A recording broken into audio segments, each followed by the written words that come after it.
के पास आ रहा हूँ, रिलैक्स। आज 46-47 तक जा रहा हूँ, 20 मिनट बचे हैं, रिलैक्स आ रहा हूँ। दुनिया में मोबाइल बनाने की सबसे बड़ी कंपनी, अरे भाई अपने अपने टर्न पे बोलिए भाई। दुनिया में मोबाइल बनाने की सबसे बड़ी कंपनी है सैमसंग। उस सैमसंग कंपनी की दुनिया की सबसे बड़ी फैक्ट्री भारत में उत्तर प्रदेश के नोएडा में बनी है। अब सैमसंग का फोन तो लोग यूज करते हैं काफी हद तक, और अभी अनुराग भदौरिया पट्टे से बोलेंगे कि ये तो सपा लाई थी। अरे भाई विदेश से कोई आएगा तो भारत सरकार, अनुराग सुधांशु जी अभी सपक सरकार बोलने लगेंगे।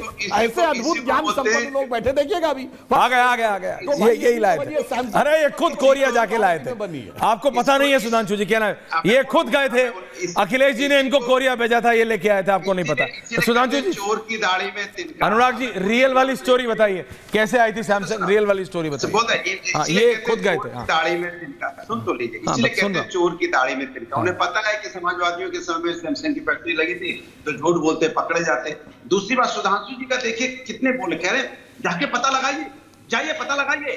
2014 में 5 साल का बच्चा था, अब 15 साल का हो गया है। सोचिए आप, ये हमारी सरकार में होगा।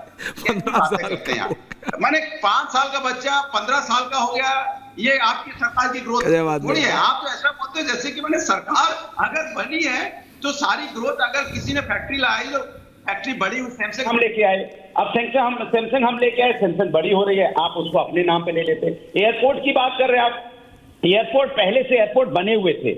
ये कहिए कि पहले से ही एयरपोर्ट थे, कोई नया आपने एयरपोर्ट नहीं बनाया है। जेवर एयरपोर्ट भी पहले से ही यहाँ पे चिन्हित था, जमीनें ली जा रही थी, एयरपोर्ट बन रहा था। जो आपने ईंधन का हो, चाहे जो भी एयरपोर्ट, बनारस का हो या आप कहोगे हमने कुशीनगर चालू किया, कुशीनगर एयरपोर्ट भी एयर स्ट्रिप बनी हुई थी, और जो फैजाबाद का तो उसकी भी एयर स्ट्रिप बनी हुई थी। तो आपका कहने का मतलब ये हो जाता है कि आप माने हर चीज को ऐसे लपेट के बोलते हो कि हमने ही सब कुछ कर दिया, उसके पहले तो भारत में कुछ था ही नहीं। अरे भैया धीरे धीरे देश आगे 1947 से आगे बढ़ रहा है, आज से नहीं बढ़ रहा है। जब से देश आजाद हुआ है हमेशा कुछ ना कुछ होता चला जा रहा है। आप उसको ऐसे लेते हो जैसे कि आपने कर दिया। रोड आपने बनाई है, कैसी रोड बनाई है? आप पूर्वांचल एक्सप्रेस पे गए हो, पेट बने, पेट दर्द कर जाएगा उसमें चलते चलते। एक आप आगरा लखनऊ एक्सप्रेस पे हो जाइए, पता चल जाएगा कैसा एक्सप्रेस पे है, जो आपके गाड़ी के गिलास का पानी नहीं हिलेगा। इसको बोलते हैं, इसको कहते हैं काम, जो काम किया जाता है। एक हमने काम स्टेडियम बनाए, मेडिकल कॉलेज बनाए, आपने क्या बनाया? कोई मेडिकल कॉलेज नहीं बनाया आपने। जो डिस्ट्रिक्ट में कॉलेज, जो मेडिकल हॉस्पिटल थे उसका मेडिकल कॉलेज नाम दे दिया। हमने तो बनाए मेडिकल कॉलेज डिस्ट्रिक्ट में, उसमें बाकायदा बड़े बड़े मेडिकल कॉलेज हैं, चाहे वो सैफी का पीजी मेडिकल कॉलेज हो, या रामनगर या लखनऊ का हो, या जौनपुर का हो, या बाराबंकी का, बाराबंकी में जो हमने बनाया था, या सीतापुर में बनाया था, या जो हमने आजमगढ़ में बनाया, जो हमने लखीमपुर खीरी में बनाया, या एम्स की जमीन जो हमने गोरखपुर में दी थी। ये डेवलपमेंट किसके समय हुए? समाजवादी के समय में।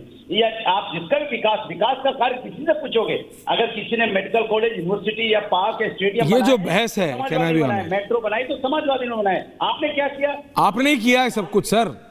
नहीं। अरे अनुराग जी, आप ही ने किया है, आप ही की पार्टी ने किया, और किसी ने कुछ किया नहीं आजादी से लेके आज तक। मान लिया तो फिर इलेक्शन काहे हार जाते हैं गुरु? 15 साल का तो फिर इलेक्शन काहे हार जाते हैं? अरे बीजेपी ने कुछ नहीं किया, सब कुछ आपने किया, फिर भी जनता ने बीजेपी को वोट दिया, आपको नहीं दिया, क्यों? पूछता है भारत। नहीं, आपसे पूछ रहा हूं, इलेक्शन क्यों हारे?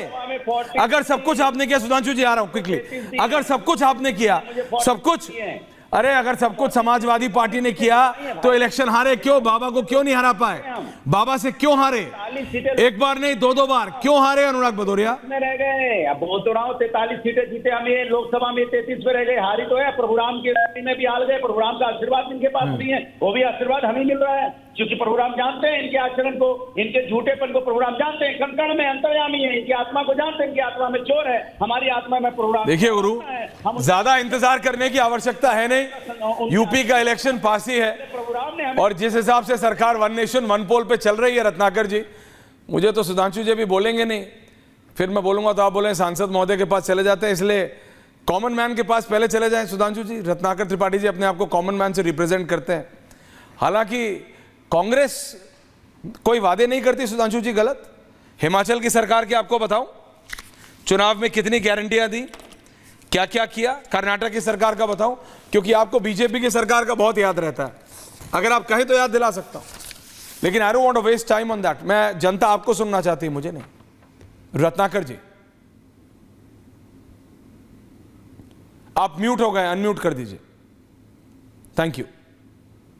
आप थोड़ा बीजेपी का भी बता दिया कीजिए ना। हाँ। कि उन्होंने 450 सिलेंडर कहा, 15 लाख कहा।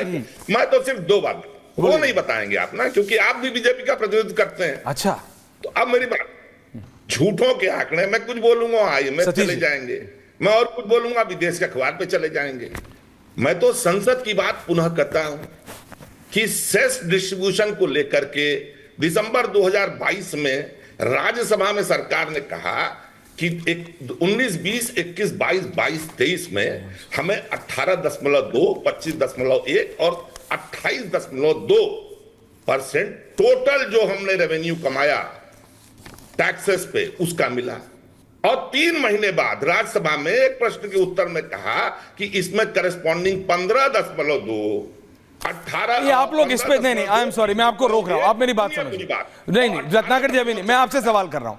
देखिए मेरे पास 10 मिनट है, पूरे 9 मिनट नहीं, रुकिए आप लोग गलत तरह।